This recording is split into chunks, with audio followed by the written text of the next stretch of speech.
Hello folks, my name is Robert Draper. Welcome to the channel. I am the content creator of Time's Masquerade. With each episode, I will probably need to do a brief overview of what the channel's about because new folks will hopefully be coming on with each episode. The channel is about a second form of time that has a very intimate relationship with chronological time, our homeboy here. The two are actually married. One came from the other. That's part of the gig I'll be bringing out here. This second form of time went under different names. The ancient classical Greeks called it Kairos time, K-A-I-R-O-S. The Chinese called it the Mandate of Heaven. The Mayans called it the Hunab Ku, or the One Lord. And it goes on and on. But I prefer to stay with the Greeks because of their coinage. A lot of the proofs, being able to decode this thing, came from the ancient Greek coins, but also coins from around the world, and it also came from the Bible scriptures. Well, I had brought up in the previous episode that our homeboy, chronological time, has something going on with it that is a form of hypnosis, and I actually call it a mass generational hypnosis. That is the fact that we have the second minute in our hands. They are drawing your attention away from the center to the periphery of the clock face so you can tell time that way. That's not inherently wrong, but the subtle but very important point is they're drawing your attention away from the center. And now we're in the digital age. The digital age has digital clocks and clocks on the wall and your wristwatch, wherever you have those type of clocks. There is no center in the digital clock. Again, the message is there's no need to have a center. You're modern now, and I believe you're modern with blinders on. Because what goes in the center of the clock face, and I'm going to do again with the Cheshire Cat here, I'm just going to bring in this image. This is what goes in the center of the clock face. This is a reverse of the Cheshire Cat. Chronological time is circular, it's linear, round and round you go. I believe it doesn't have spiritual qualities. This other form of time does have spiritual qualities to it. That's the purpose of this channel, is to start breaking this down and start decoding it, because there is a story in the center of the clock face. It connects the constellations, not in a circular fashion. This is a really trippy thing about it.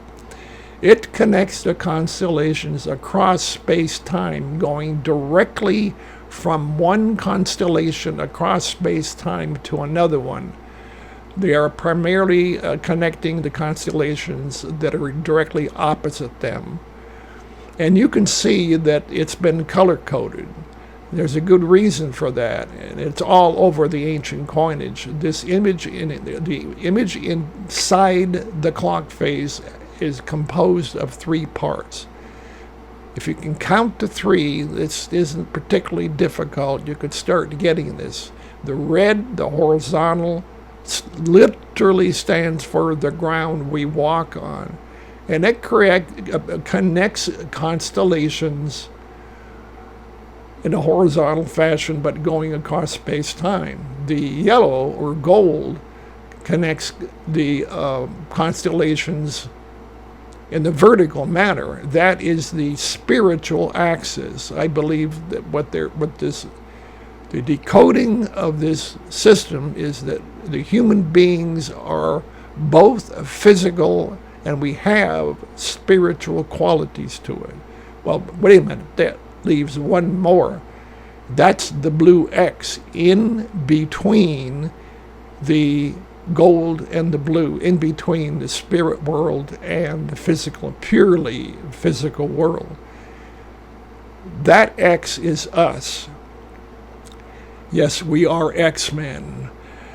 There is a reason in various occult societies where they bring up this X as being the X-Files, top secret. Oh, you can go on and on, which I won't get caught up in doing that now. But that literally is us. That's our mark, if you will. And there is a journey. Our journey primarily is going to be concerned with decoding the X. And again, you don't have to be an Einstein to do this, or a Steinmetz. I'm going to show you how the coins and the Bible together prove that there is a code in the heavens that has not been read for probably a few thousand years. And the end result is going to be stunning, because we live in stunning times. We live in the last year since AI's been out.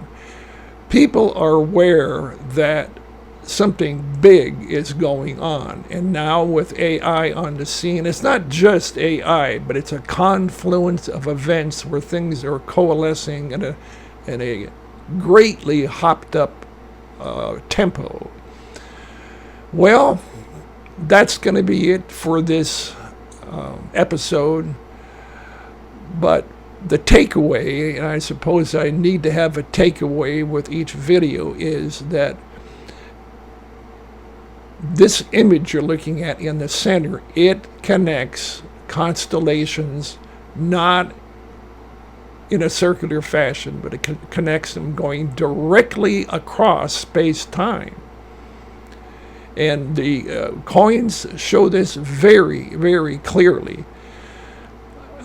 Ancient numismatics is, it's a hotbed for nerds and trust fund babies, and people like to do specialized research in coins. But what is actually on the coins has to do with the stars above us, and something called the ecliptic. That's just it's a circle of stars in the heavens that contain the 12 constellations. If you just look at your watch, you're looking at something called the ecliptic. And the takeaway is, again, that the constellations can be connected in a different fashion, in an interior fashion, other than what we have grown up with all our lives. So I am attempting to make this savory yet interesting, and I need to keep the content short. About a year ago, I made 3 hours of content, and it was too much. Each video lasted about an hour. But again, a lot of folks unfortunately have attention span of a gnat, so I need to get real. Thank you. Bye-bye.